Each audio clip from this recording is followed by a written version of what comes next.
Avec près de 50 000 morts et plus de 900 000 cas de Covid-19, le Brésil est devenu fin mai 2020 le deuxième pays au monde le plus touché par le coronavirus. Et malgré l'urgence sanitaire, le président brésilien Jair Bolsonaro ne semble pas très inquiet. Pelo meu histórico de atleta, caso fosse contaminado pelo vírus, não precisaria me preocupar. Nada sentiria ou seria, quando muito, acometido de uma gripezinha. Bon, si le président semble prendre cette crise sanitaire à la légère, ça n'a pas toujours été le cas avec ses prédécesseurs. Bien au contraire. Dans le passé, le Brésil était même plutôt reconnu pour son sens des priorités et son efficacité. Alors, que s'est-il passé ? Dans les années 1980, près de 40 ans avant le Covid-19, le monde fait face à une pandémie très inquiétante. Le sida. Face à l'ampleur du problème, le gouvernement brésilien lance en 1996 un programme sanitaire ambitieux. L'objectif est d'assurer pour tous un accès gratuit aux traitements contre le VIH.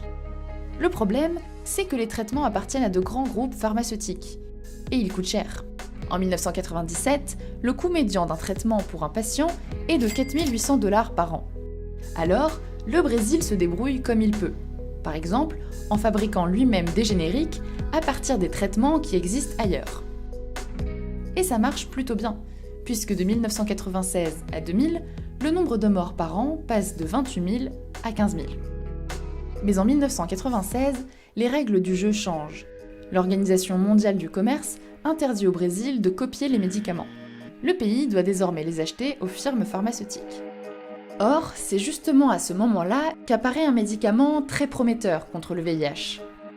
L'Efavirenz. Il est cher, le Brésil n'a pas le droit de le copier, mais il va le faire quand même. Évidemment, ça ne plaît pas beaucoup aux firmes pharmaceutiques.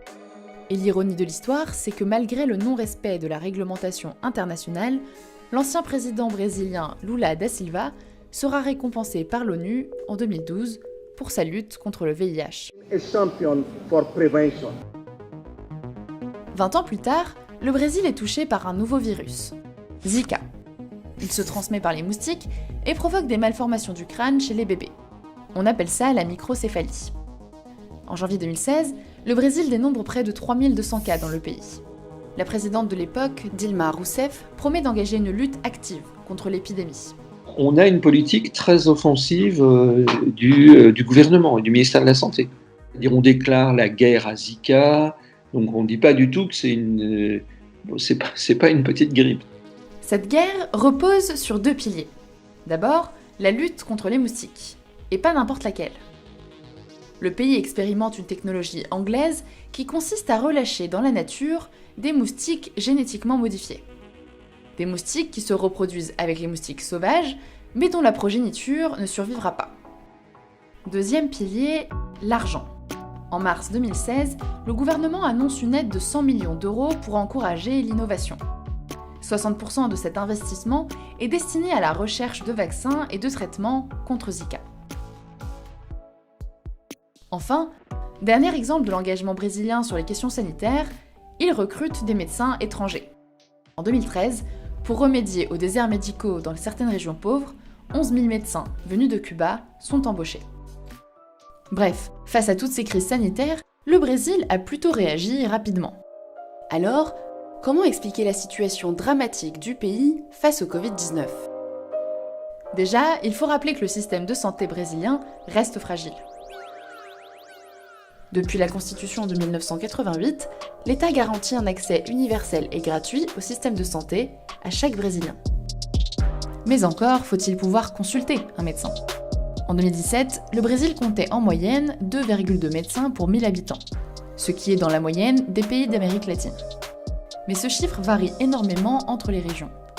En 2008, à Brasilia, il y a 3,6 médecins pour 1000 habitants, alors que dans le Maranhão, dans le nord du pays, on n'en trouve que 0,6.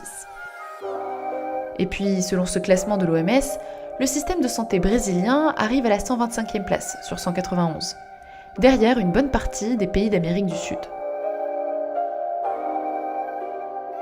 le système de santé n'était pas assez financé. Il y avait déjà des problèmes importants, surtout dans différentes régions du pays. Covid, on voit partout dans le monde qu'il met des systèmes de santé en question. Et malgré ses faiblesses structurelles, le prédécesseur de Bolsonaro, Michel Temer, avait décidé en 2016 des mesures d'austérité. Le budget de la santé avait alors été gelé pour 20 ans. Donc si on résume, malgré une gestion plutôt efficace lors des crises ponctuelles, le système de santé brésilien reste fragile. Et l'arrivée de Jair Bolsonaro à la présidence n'a pas aidé. Quelques mois seulement après son arrivée au pouvoir, par exemple, il a renégocié les contrats des 11 000 médecins cubains présents dans le pays. Résultat, plus de 8 000 d'entre eux ont quitté le Brésil, ce qui a aggravé les déserts médicaux dans des régions déjà très pauvres. Et puis, le Covid-19 est arrivé. En pleine crise sanitaire, le président a limogé son ministre de la Santé. Eu deixo esse Ministério da Saúde com muita gratidão ao presidente por ter me nominado. Et le suivant a démissionné. A vida é feita de escolhas, e eu hoje escolhi sair. Ce qui change surtout avec la gestion du coronavirus, c'est l'absence de ligne nationale. Car face à cette crise sanitaire, la réponse politique est très fragmentée.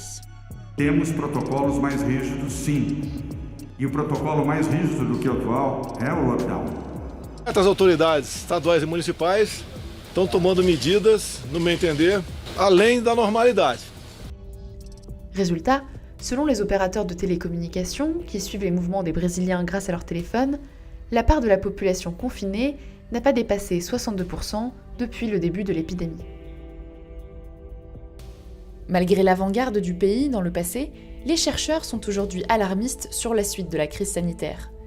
Selon l'Université de Washington, le coronavirus pourrait faire 80 000 morts au Brésil d'ici le mois d'août.